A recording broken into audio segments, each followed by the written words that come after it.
2009 peut être l'année de naissance d'un nouveau capitalisme, d'un nouvel ordre mondial. Et j'en appelle à tous les gouvernements. Aucun d'entre nous n'en sortira en faisant sa propre politique dans son coin, isolé de ce que font les autres. On ira ensemble vers ce nouvel ordre mondial. Et personne, je dis bien personne, ne pourra s'y opposer. Car à travers le monde, les forces au service du changement sont considérablement plus fortes que les conservatismes et les immobilismes.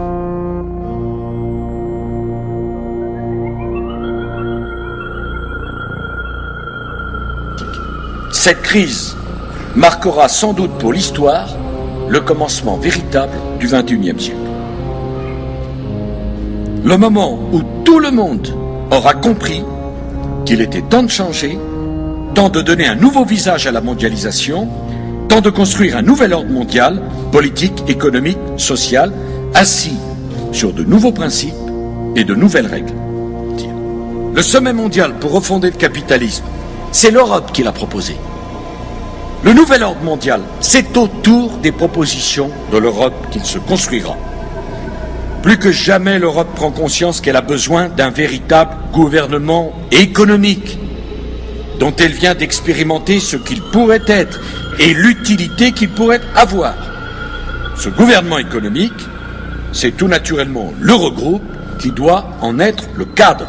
Quand arrive ce qui sera la meilleure antidote à la dangereuse tentation du protectionnisme, de l'anticapitalisme, du dirigisme bureaucratique que les désordres actuels vont immanquablement nourrir.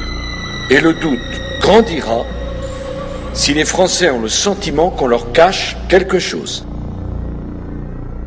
C'est la première fois que je m'exprime au nom de la France à cette tribune. Il s'agit pour moi d'un instant solennel, d'un instant émouvant. C'est un véritable New Deal à l'échelle planétaire qui est nécessaire. Un New Deal écologique et économique. Au nom de la France, j'appelle tous les États à se réunir pour fonder le nouvel ordre mondial du XXIe siècle sur cette idée forte que les biens communs de l'humanité doivent être placés sous la responsabilité de l'humanité tout entière.